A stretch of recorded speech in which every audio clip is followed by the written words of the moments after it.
Welcome everybody to number 7, episode 7. Interestingly now, the news desks. No. Welcome everyone to the 7th episode. Mini Matters, a miniature and painting podcast. That was basically going to be me explaining how I haven't released the Hutber show, right? Because I was going to say we're now superseded the Hutber show, but obviously, because this goes out on Monday, I will have released the Hutber show by then. So the statement for you and I would be correct. I thought this was going out on Sunday now, which is why I was going to say Happy Easter to the viewers. Happy Easter. Happy Good Friday, right? Wait, crap, this isn't going out tonight. Happy Easter. No. Happy Easter. Happy Chocolate Egg Day. Do you find that tradition slightly, other than the fact that we eat chocolate, weird? That we eat eggs? Because of birth, obviously, but how has it been commercialised? Consumerism. It's crazy, right? That's a massive topic to open up with, Jamie. I don't know. Sometimes I think I wish we could just have some boiled eggs and we chase them around the garden instead of having Cadbury's. Or do I get Heroes? Or do I get...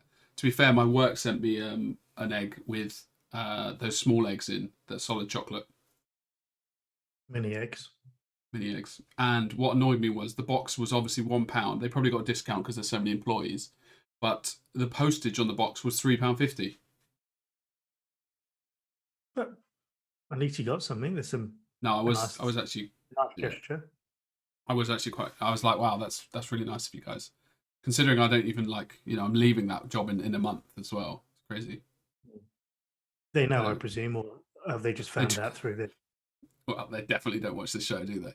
But yeah, they know. We both know. It's mutual terms. It's basically contract ending. So actually, it's totally when you say mutual terms. Yeah, I know. It's like mutually. It wasn't mutual. I begged to stay. Get out. No, but for the record, it's my contract was expiring. I've done my job now. Leave. Sure they could renew, but I guess they just didn't feel the need, Lionel. What are you going to do? Yeah, actually, I did a lot of work. A lot of good work. A lot of work that no one needs to hear about.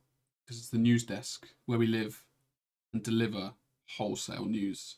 So we do have a fantastic show planned. I think actually the broad spectrum that we have in this week for me is quite exciting. Mostly because you're gone. No, I think as well it's worth saying as well. Thanks for everybody who commented last week about the audio. We have fixed the audio, so stick with us this week, and hopefully it should be, touch wood, audio problem free. Well, we learned a lot from that episode because I think what people might or have or will hopefully have noticed is actually in the previous weeks the same thing was happening, the same issue or bug, but I was catching it quite quickly, but I could never work out why it was happening. Just the video would suddenly mute, and obviously in that episode it happened a lot for a long period because I spoke about Tim's Journeyman miniatures models, and we didn't catch any audio for 3 minutes or whatever. And then we had the video. Anyway, it's all fixed. And it was a beautiful learning curve for all of us here. Good. Shall we jump in then? Yeah, let's jump in with our first one. So this is another one where I've been contacted by the company, having seen the show and what we do. And they asked whether they asked whether we could share information about this release. So this release is from, I'm not going to pronounce it, but thankfully now we've got the name on the screen. It's collectibles by. He's not Polish, is he? I don't know. I ordered a lot from this because I was going to say it could be Michał, but if he's not Polish, then it's definitely not Michał, but Michał Montrasos. I'm not even going to go there, Jamie. Thankfully, you've typed it up on there, so we don't have to. Yeah, that's what we do. Anybody. Yeah, so the name's on the screen there. So they've released these two releases in relation to this character. So this character, as you can see, there's called Thanatos. And they've released two versions of this. There is a full 75mm figure which has been released, which is the one that's pictured there, and there is also a bust which has been released as well. Now, both these, yeah, and that's picture there. Now, both of these are limited to 270 copies, so it's a limited edition. Last time, last time I checked, there 270. was It's an interesting number, isn't it? yeah, it's yeah, Does it have any um, reference to it, or is it just a number they came up? not as far as I'm aware of. I Okay. hope it hasn't got some significance. That it's got some Yeah. magical number, but no, 270 copies of each. As I checked before coming on air, it seemed to still be available, so you can still get it now. So the full scale one has been painted by Mark Maskelans. The box art's been done by Mark for that one, and then the That's this bust one. has been Yeah. yeah, that's correct. And then the bust has been painted by Dave Corwell, who actually featured in our top 10 favorite artists This is the of last Australian year. guy, right? Yeah, and Yeah. he's for me is Good. come out of nowhere. When I say out of nowhere, in the last 2 or 3 years, his rise to notoriety and his ability has been quick, and each year he seems to be getting better and better, to the point now. And I'm not. I'm going to. I don't think he does this full time. I think he's a hobbyist. So Yeah. he's not what I would class a pro painter in the sense that he's starting to do box arts now, but he's not a full time artist. He's not really deriving, as far as I'm aware, a source of income from it. I think he's got a normal day job, Yeah. It and normal happens to be. family life, Yeah, I know what you and then mean. yeah, But and then he but does this on the side. I was going to say but his speed is what I think is impressive because normally the pro painters, right? And this is on the assumption. I mean, he may well be right. We don't know for sure, but if he's not, Yeah, normally pro painters, because their time is their money, they very quickly develop techniques to, I wouldn't say shortcuts, but essentially shortcuts. Paint something, looks amazing, but it didn't take them that long. Like we saw with Lan and with Arnau, like these kind of people. Like in fact, all of them, they're all yeah. yeah. I mean, Uh, for me, Arnaud's at that end of the scale in terms of productivity mm, in how much he produces. But yeah, go yeah, ahead. I mean Sorry. it's frightening. It's yeah. Mm. And I think that's what our boy here has, where somehow he's got that efficiency. I would say that is his. I don't know if you could say strong point, but that's something I noticed massively about it. Like he's able to paint very quickly and very effectively, and he's potentially not professional. It's funny, actually. I hadn't thought about that point until you raised it. Mm, And now that you say that, yeah, he does paint a lot. it really does. So I presume Almost. I'm only going to say, Jamie, he doesn't have kids like you and I do because it's and Or that's just three to guess. kids specifically, Yeah, right? Yeah, yeah, and and that's a just to newborn. guess. Yeah, we could do that, Jamie. If it wasn't for Yeah, the kids, no. absolutely. But It's a joke. that's me once again making an assumption. But yeah, I think what's Mm, surprising for me is like you said, his productivity, which I hadn't really thought about, but also his skill. I think his skill year on year is getting better and better. mm. And like I said, I look at that work on his bust, and I would put it for me. I would put it on a par with a lot of the professionals in the industry who are doing The it big as a boys. paid job. Yeah, he's I doing it as a think paid job all the time. I think what I'm particularly obviously Mark is Mark, Yeah, and this is the new show. You know, we didn't even want to go, but like immediately, like the knee is fantastically painted. But yeah. I can get off Mark for a second. What I find interesting about Cromwell's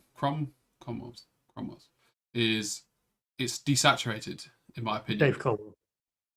Oh well, thank you. Yeah, I don't know names. I feel like that's a given now on my show. Anyway, it's your turn. desaturated and yet it's still like powerful, which is a very hard skill. I think I really think it's a really hard skill to have. Yeah, it's yeah.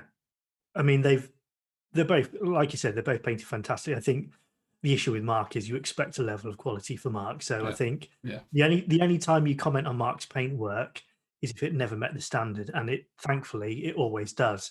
So it's kind of not newsworthy to turn around and say, "Oh look, Mark's done another good paint job." In yeah, other yeah, yeah, news, yeah. the sky is blue and the grass is green. It's kind of a given. But Yeah. for me, Dave is somebody who's really grown, and really gone That wasn't. stratospheric as far Yeah, as I'm concerned. Yeah. So, but yeah, the point of the subject, now that we've waxed lyrical over the box art, which is why people get box arts, because it draws the attention, is that these Fair are enough. both available. These are both available now as straight away. But also, I saw as well before I came online, he's doing some package deals whereby if you buy one of these along with another release he released about a month ago, he's offering 20% off on some bundles. So what I would say is, if you are interested, we're going to try and put links in the description below. Go and take a look, have a look at it.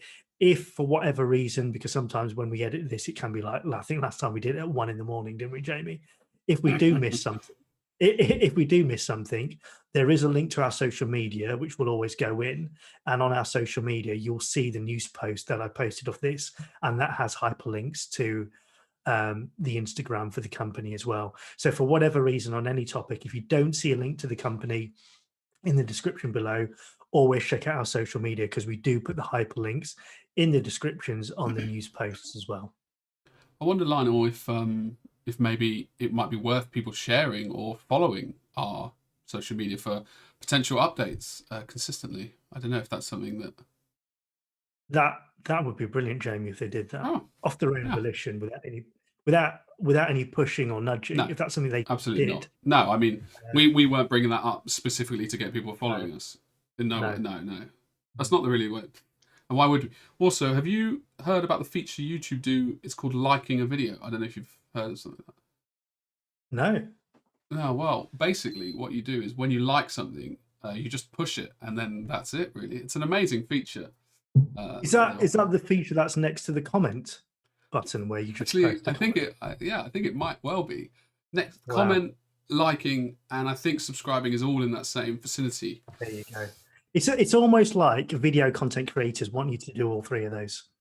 All three of them at the same time, preferably when the video is first released, just to drive traffic, to get more views, to get the consumer wheel turning. But I don't think that's probably not what people want to do. Also, on that subject, completely unrelated to that model, I didn't realise we've got ads on our video. Okay. Just saying, guys. Yeah. No, go ahead. I don't know where you're going with this, so. Well, nowhere really. But I watched a video back, and it. Wait, I might actually turn this screen off. Hold on. And then you haven't got. Yeah, you can still see me. I just didn't realise we had 3 ads on our videos for each one. So I think I have to manually go in. I didn't realise you can actually. So basically, YouTube picks when to automatically put these in. It's clever enough to know when we've finished talking about a topic, because what they do is they process the whole video, they transcribe everything we say, and then they can naturally follow the conversational flows mixed in with when the screen changes, i.e. like this. And then they throw an ad in, because apparently people don't like ads in the middle of a conversation. So we can manually, so just for the record, if anybody ever got annoyed, we didn't pick that many ads. That was all automatic. So now I might go in and try and remove, I don't think we need 3 fucking ads on a, maybe we do. At the end of the day, those ads pay for our food and children. So no, obviously not. Yeah, that was it really. Just all I'm saying is sorry for the 3 ads. And I think 3 is too many, personally. Okay. I think if we put 1 ad on, go on. Yeah, if we can reduce it, then let's reduce it, because, like you said, we're not in it for the ad revenue. No. Mostly because it's tuppence. But if it got better, we could possibly maybe in for it. But what I would like, well, there'd be an advert every 30 seconds, Jamie, if it got better. No, what I'd do is, look, guys, we'll remove the 3 and add 1 if you click it, and you can click it and come straight back to the video. We're happy with that, because then we get the RCP or whatever it is. It's like clicks per 1,000 views. It's brilliant. See you later. Right. So after that informative segue about how YouTube works, we've got the second release. So the second release comes from FER Miniatures. That's how I pronounce it. But it's written on the screen there for you. And they've released this Nobleman. 1462. Now, obviously, my historical knowledge isn't brilliant, but what I do appreciate, Jamie, is a good sculpt. And what you've got here, FER are splendid when it comes to historical sculpts. I think they've got the market cornered in that sense when it comes to busts in particular. And they always produce good quality pieces.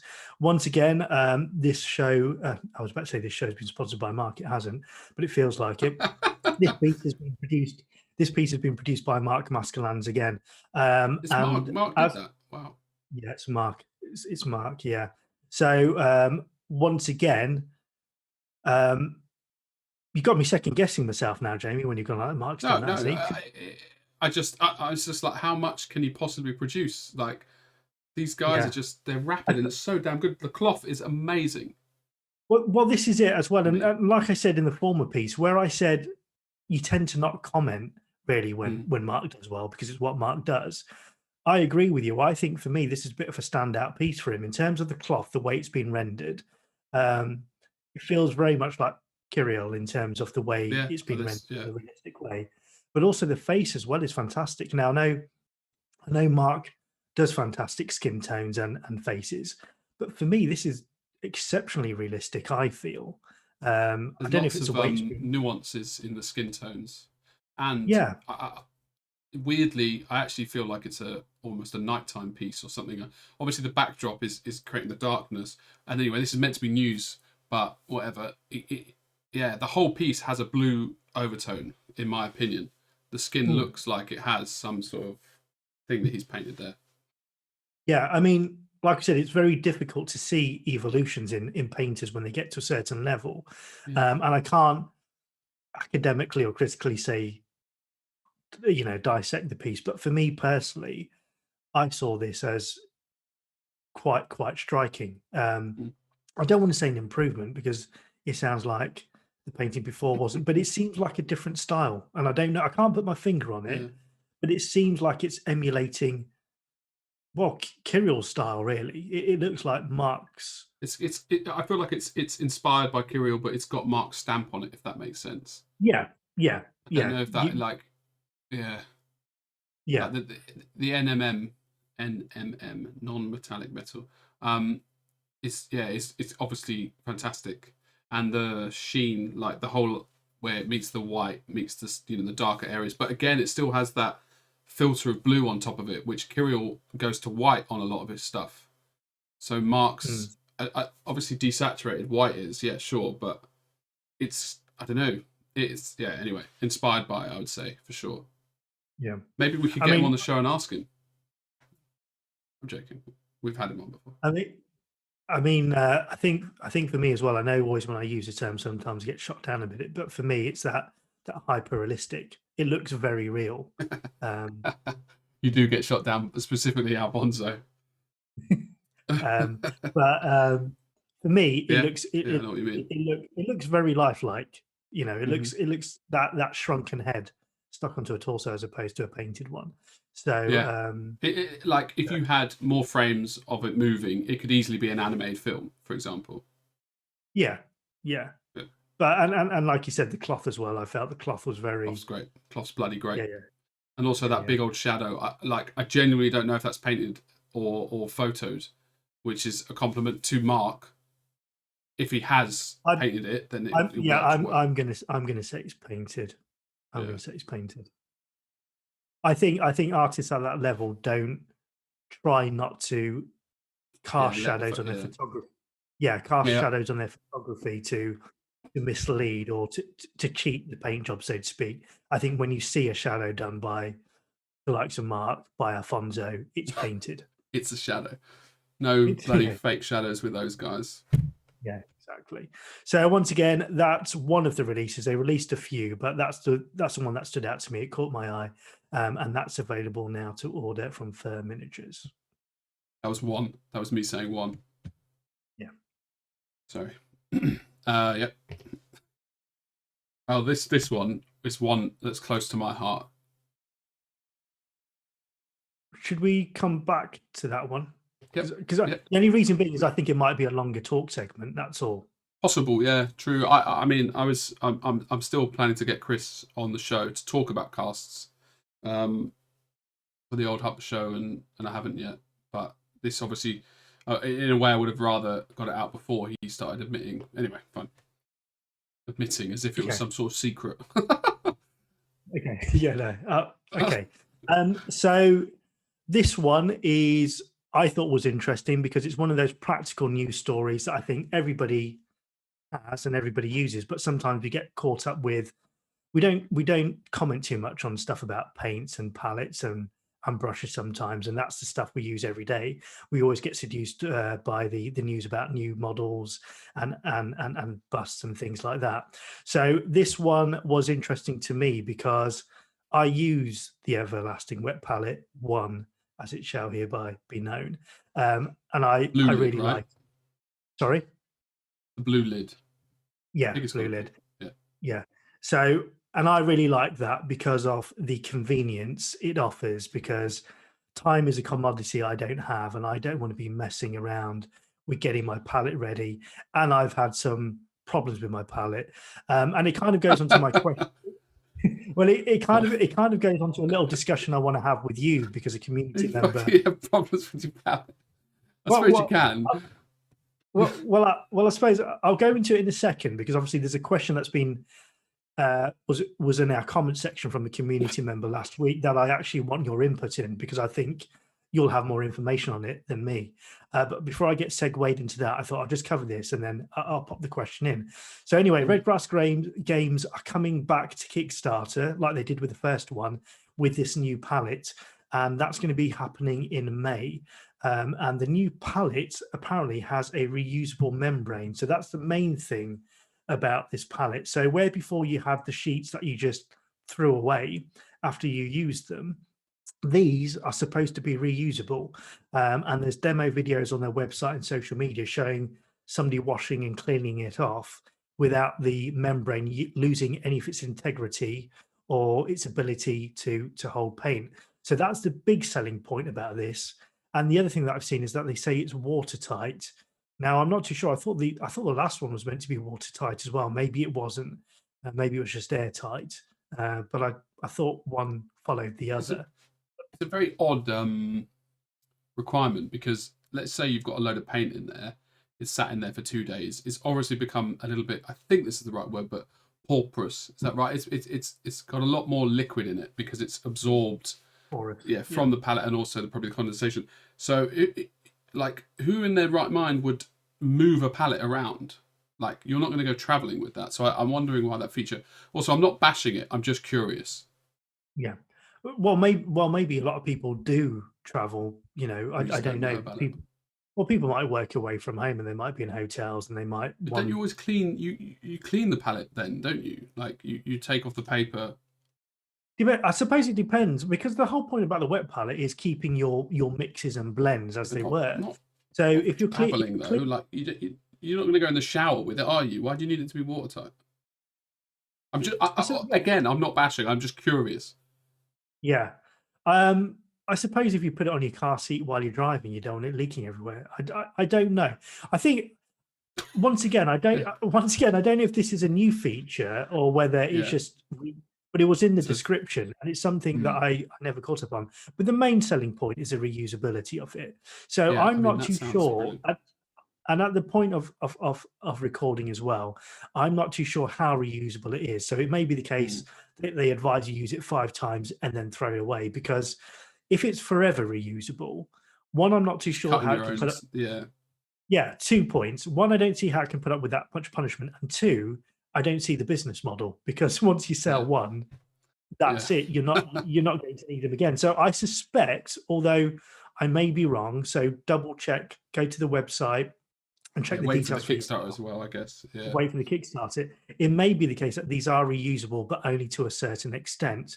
But like I said, the reason I wanted to feature it is because I think a wet palette is an essential to me. You know, it's an essential now as much as a good brush is. And I think sometimes we invest too much money in models that will never get painted and that will end up on a pile, but we tend to not spend money on a decent brush, which will get you better results, a decent palette, which will save you time and make painting more enjoyable. So I just wanted to highlight that. And like I said, I've got a lot to say on this, Lionel. Okay. Yeah. I'll just quickly finish in, and then I'm a fairly big advocate of the first palette anyway. Since I bought it, I've never looked back, and it's sped up painting. Um, you say what you're going to say, because I think you might answer the community question before I even pose Okay. it to you. Right, one sec. To go back to the reusables, I'm thinking it's possible that, you know, this big palette, the Maestro or the Meisters or the... Are we recording now? You're Ma- just telling me. I unpaused it, yeah. We are live, or rolling, Right, as we okay. say. I can't pronounce it, but this beast, you know this Yeah, I palette, know. right? Yeah. Like, it's got the yellow... oh, apparently it's still in use. Who moves their palettes around? No one does that. What's it? Oh, it stinks. And Right. look, all the water's spilled out. If only that Yeah, was watertight. exactly. If only it was watertight, I would have had no paint. Right, anyway, it's the yellow one. Everybody knows this, but I use grease-proof paper on it because I like the feel of it. Anyway, the point of me showing you this was the official paper that comes with it. You boil for 10 to 15 minutes. Okay, you don't Right. boil it. Okay, read the instructions. But what you do is you put it under the hottest water you can have out of the tap, and you leave it in there for 15 minutes. Okay, and that basically, I don't know if this is quotable, but it causes a chemical reaction, and all it means is that the paper actually changes its the way it interacts Property. with the paint. Yeah. So you have your normal paper that you would. This is official paper that they sell for that palette. This is not Yeah. parchment No, paper exactly. that you buy. Okay. No, it's the paper that you buy for that palette, and it has no other. This paper. Okay. Okay, there's big old sheets of it in it. It goes together like that. Basically, there's a whole long description on how to use this paper. But all it tells you is you soak it in hot water, one sheet. You can't anyway. That's the most important thing, and then you can use it like 3 or 4 times because basically what you do is you can wash it, and you wash it under the water, and the paper actually absorbs the colours. So like you use purple. When you washed it off, there'll be purple there, but none of that pigment comes out. So you obviously you wash it off quite well, but then you can keep reusing them. So like yeah, you get like 5 I don't know, quite a substantial amount of uses. So I imagine, and I'm not sure, but I imagine the Redgrass are going to do that. But I tell you what's that makes more sense to me than doing an everlasting, like you say, because it would just wear out. It doesn't make sense. But what I'm interested, or I imagine, so what I'm interested to see, or I imagine possibly, is these two Redgrasses and Stay Wet, and even the greaseproof paper. They have such vast differences in properties. So Redgrass is amazing at keeping the paint on that paper. Right, and it doesn't absorb that much water. Like you put the paint on, and what I find amazing is, and you use it, and I've got a Redgrass, the large one. You take the paint out and you put it on the palette, and then when you spread it, it doesn't separate. So you know if you drag your paint across, you'll see a thin red line. Yeah. Greaseproof paper separates almost immediately. So you know when you use it like Alfonso's and stuff, you have like separation massively, and then the Stay Wet paper. Basically, I really want to do a whole episode on this. Like with Albert here today, I wanted to cover wet palettes because he's actually got this at home now. This wet palette too. Okay. So they sent him a version, and I thought it would have been great to do it. He hasn't used it yet, but it would have been cool to do this kind of reviews of all the different wet palettes because I think it's quite a. Anyway, if one of the big YouTube guys comes, then finally we'll have confirmation that they watch our videos. Anyway, the Stay Wet palettes, this one, it absorbs. So you drop a bit of paint on and you instantly see it go, and it all expands out wide. So it doesn't stay in the paint area. Right. So it's basically, they all have really different properties and completely lend their ways to different types of painting. Redgrass is amazing for smooth painters, in my opinion. So if you're a smooth guy and you want your paint to be really consistently the same, then the Redgrass is amazing. If you want the Fuck Smoothers kind of freeness of mixing, then the greaseproof paper is perfect. And then if you want like a Roman style, which is kind of like a hybrid between the two, I'd say. Like he doesn't do fuck smoothness and he doesn't do ultra clean. He's got his own, and that's what these are really good for. Because you can still mix, but they still kind of keep their own properties. Redgrass, I find it a lot harder to mix my paints on, because they don't separate so easily.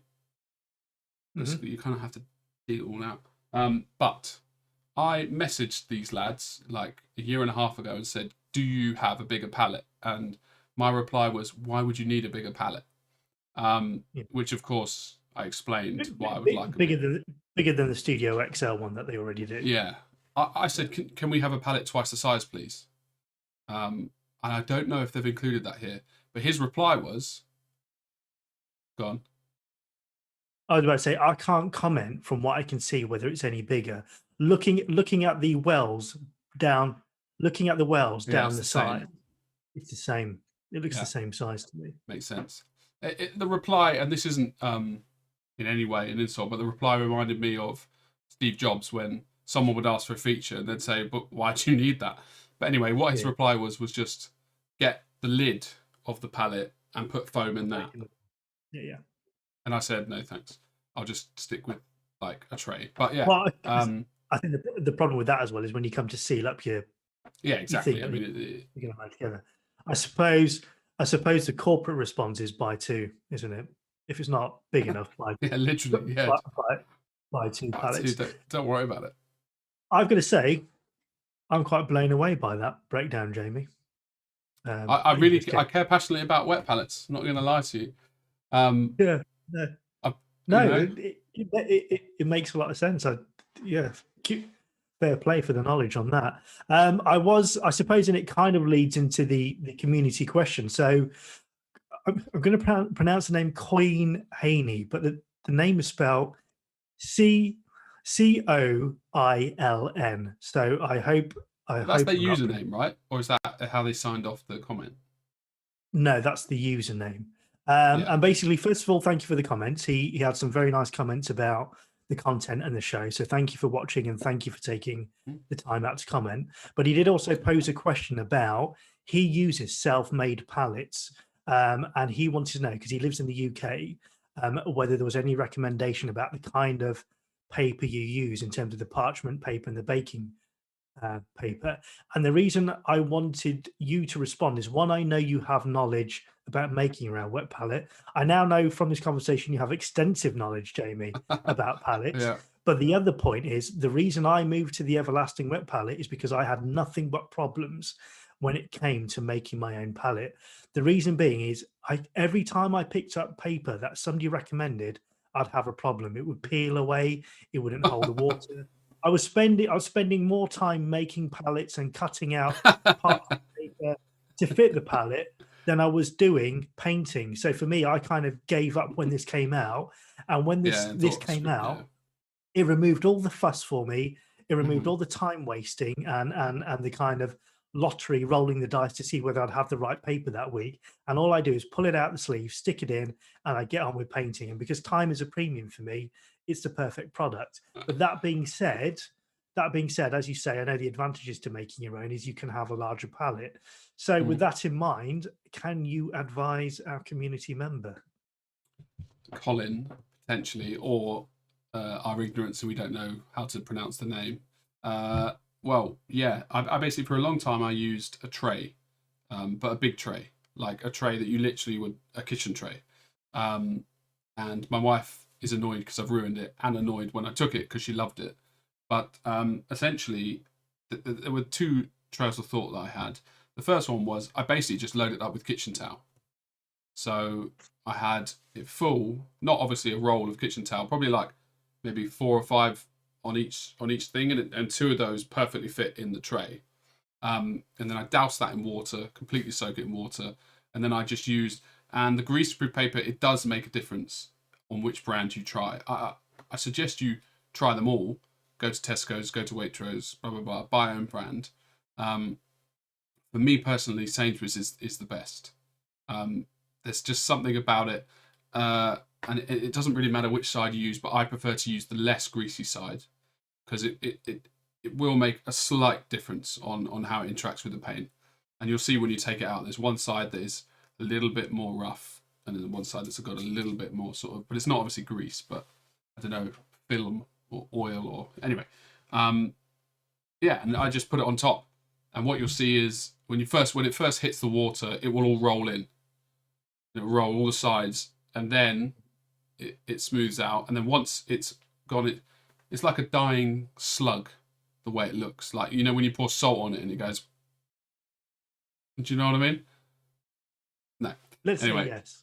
Yeah. So you've got the water underneath, and you've put a lot on there, and then it interacts, and then you stroke it out a little bit, and it's bloody amazing. But the problem with that is twofold.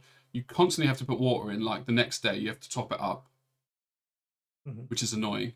And when you use the palette for too long, the paper towels just go really weird. So you have to change them like every 4 or 5 days. But it's still a relatively cheap thing. And the reason why it's not a sponge or something big is because it stays flat, but it has a better interaction because the water stays there a little bit better than a sponge. A sponge is a really bad idea, in my opinion, unless it's a really thin. The wipes you get, and they're like that, and they're like foam. They could work quite well. But for me, my personal favourite at the moment is just using, well, it was the tray for a long time, and then one of the Stay Wet palettes, yellow sponges, and then the grease-free paper over top, and that was brilliant. So, just have fun with it. Something like that. So, yeah, I mean, I think what you've detailed there was all the variables that I was having problems with, and I just got fed up. But I think it's essentially, in answer to your question, it looks like Sainsbury's is the one that you want, and then you Very want nice. the parchment paper, which is less greasy on one side. So once you get it, there's Probably, yeah. a shiny surface and then a more matte surface. That's the one you want. Yeah. Or if that doesn't work and you want to bypass everything, then take a little Redgrass. Redgrass game with But beware, if you want to mix your paints, it's not the best for it. But if you want to paint like armies or a smooth, it's an amazing palette. Like yeah, brilliant. Albert, who's one of the best painters in the world, he loves them. So if that's not a silver stamp of approval, I don't know what is. Basically, yeah, that's quite interesting. That was So as I said, we need to do a whole episode on it. Yeah. Okay, so the next piece of news for this week's or today's show is this Baba Yaga, which has been released by Carol Rudick Art Studios, and it is a 75mm resin piece that is available to order now. Now, obviously, I know this company produces a lot of dragons and creatures. I know they've got some dinosaurs in the works as well, which are coming out. Which is why when I saw this struck me actually, because it seems quite different to what they would normally release. I think it's a really nice piece. I think it's quite a haunting piece. And once again, it's been painted by Michael Pisarski, better known as Lan, as well. So obviously, it's making use of his ability to do realistic skin, render realistic skin. And I think as a result of that, the model holding its own face becomes a lot more intriguing and a lot more scary, because obviously he's executed it in such a realistic fashion. That's where the haunting look comes. Had it been rendered in a more cartoony version, then I think it would have lost its horror. So it literally does look like she's peeled a real face off her own. And that's available to order now. What do you think of it, Jamie? I mean, I hate things that are evil, as you well know. I thought that was just armies. It's just all evil. Just generally, I just don't really agree with evil stuff. And I, when someone tells me, "Oh, my favorite army," this is actually an impression of Arnau, but not the voice of Arnau. Okay. Oh, I love a chaos stuff. Basically, Arnau's favorite armies and just genre of anything is chaos. Like that's what he loves. Like Chaos Space Marines and anything evil, like Event Horizon.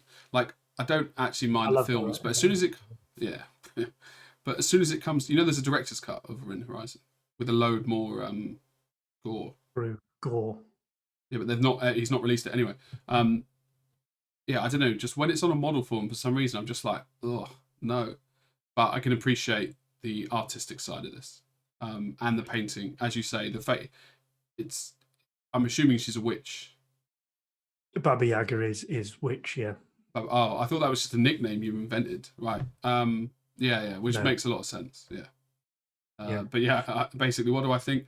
I would hate to have this in my room, but I love it as an art piece and as a finished product, as it were. I think Yeah, I mean, Carol's. Yeah. no, go ahead, you finish. Well, yeah, Carol's like he's diversified his because I bought his first 3 dragons because I was just so into dragons and that was basically all he had, and then obviously he had the vampire range and stuff. So it's great that he's successful enough to keep producing models that are so different, and B, great that there is diverse. Not much happiness going on though, is there? I think, like I said, some of my favorite genre films are horrors. So, like, I've had this week off, and all I've been doing is working my way through the backlog of horror films, and I've watched some real bottom of the shelf stuff. But so as a result, when I saw this, it struck me, and I think obviously the paint, the paint job, the box art complements the vision perfectly as well. So Yeah, I believe that's it's available 75 as a as well. bust. Yeah, I believe it's available as a bust as well, but the bust was released a few weeks ago. However, the 75 mil, I believe, is a more recent one, think- and the box art has only just recently been shown. Yeah, because all of his stuff is digital, isn't it? So I think he's quite prudent Okay. enough to do it. Have you seen the Cloverfield project? Yeah, seen all of them. Really, yeah, really good, and almost not horror, you know. Yeah, I wouldn't say it is. It's sci-fi. Stressful.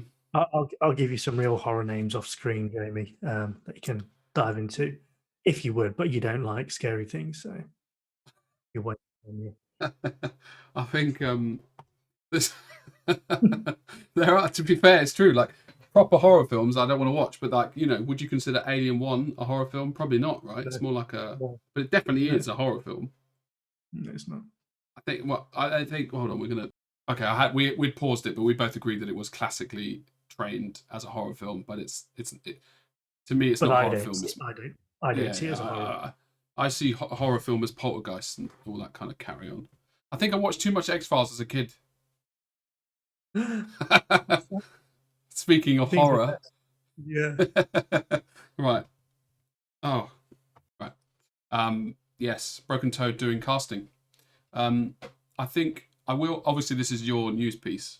Well, I say that's what you do. But as a model company man, myself, finding good casting is impossible. Like there's such right. Come on, Mehmet. Come on. Yeah. So it's such a hard thing to find. So one of the films I watched this week was a new Pet Cemetery. So obviously your cat walking up and down.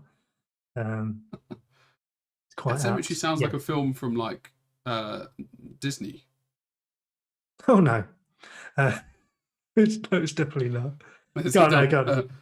Yeah, like it's such a bottleneck for a lot of companies to find casters. So it's great that a company like Broken Toad, who have good quality casting it's good. I've already booked my place for a few. So. Oh, okay. Hot. Yeah. So the reason I thought this was interesting is because I realise now our audience isn't just hobbyists, because obviously we've had a few people contact us to say, really talk to us about our products and whatnot. So we have people in the industry who actually watch the show as well. So it'd be interesting. I thought this was a nice bit of news to bring to them as well. As you say before, you couldn't get into Broken Toad. Broken Toad were turning potential customers away because they just didn't have the capacity, and they had a loyal following of customers that they were already using, and they couldn't accommodate anybody else.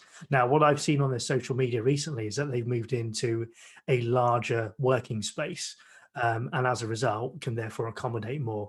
As far as I'm aware as well, I believe Chris has now relocated to Warsaw as well in order to bypass the whole So I sorry, Chris I Toad. wasn't shaking my head like as in that's Oh wrong. yeah. I was shaking my head like Oh, I didn't know that at all. okay. That's Well, crazy. I'm hoping that's the case, and I've not relocated him myself. But Chris, yeah, my understanding is Chris Toad is now relocated, and the reason behind that is because obviously with the Brexit issue going on and whatnot, they wanted to have a base in Europe whereby they could send stuff from that hub and bypass any issues or delays. My So understanding is he's living there now, or he's just setting up an office. he was setting up before the deadline for Brexit. So as far as I'm Right. aware, he's there. Um, if I'm going to tag him, so if you're not Chris, please correct us in the comments below and say what's happening. But I But suppose I'm the sure he important is. thing is that he's got Broken Toad have a base of operation in Poland to Yeah, avoid the Brexit. Yeah, yeah. yeah. So the issue then is that way they can get product out through there, but also I believe as well as they're Mm, offering it as a service through other companies as well, yeah. whereby if you want to use their service in terms of a depot to ship out of there, a lot of UK Mm, companies then be able to bypass all the issues you've got connected with Brexit. And my understanding is Normski, who works for Chris, will stay in. I yeah. want to say Middlesbrough, yeah, in the UK. Um, is that? I'm sure that's where it is, and I'm sorry I forgot the Mm, location. And he will be staying there, so they will still have a base of operations in the UK as well. So I thought it'd be interesting to highlight this if anybody's watching the show who does produce models. And I know Jamie, you tried to get in on Broken Toad's list when you first started, and they just did did. indeed. There's no room at the inn. There's no room at the inn. No, But they actually said they don't like me, and then they pointed at the guy next to them and said he doesn't like you either. yeah, So I mean I understand that, but I still think they were busy as well. yeah, I think So they were busy. yeah. Sickening. But so I'm glad now that you've got on to them as well. You've got a place because the Mm, reason being it coincides with the fact that I got my delivery. I backed the Kickstarter for the Labyrinth um, yeah. Kickstarter that they did, and I got delivery of my bus, which was basically Ludo, which arrived on Monday or Tuesday of this week. And I Mm, and I and I opened that up, and it's once again, as you said, Broken Toad are yeah. fantastic casters. The cast, I mean, the sculpt is fantastic. It's been done by Lucas, and the cast itself, which has been produced by Broken Toad. It's worth saying, actually, sorry, that Kickstarter is Broken It's Toad dead. and Black Sun Miniatures. Oh But yeah. yeah, the casting has been done by Broken Toad, and it's flawless. It's a beautiful cast, a beautiful product, and a beautiful box. When that comes to retail, I'm speaking to Chris about details to give me more details. When that comes to full retail, then obviously we'll cover it in more detail in the news. But I just thought it was pertinent. It's just pertinent as we're talking about the quality. Mm. So if you're looking at producing your own models, if you're looking to get stuff cast up on an industrial level, then give Broken Toad a look, and they should be able to sort you out if they're not inundated with interest already. Probably are knowing them. Um, Mm. and well, it makes sense. Especially, I suppose it depends how much they've gone up in. What the word is, stock capability. Yeah, yeah. I can't remember what I was saying, but yeah. I mean, it's good. It's good. It's great for the. I think it's great for the hobby, but most of all, I suppose those benefits will actually be passed down onto the consumers because how often have you had it when you've gone to like one of the bigger guys and they're out of stock, and it's only out of stock because they can't get new stock.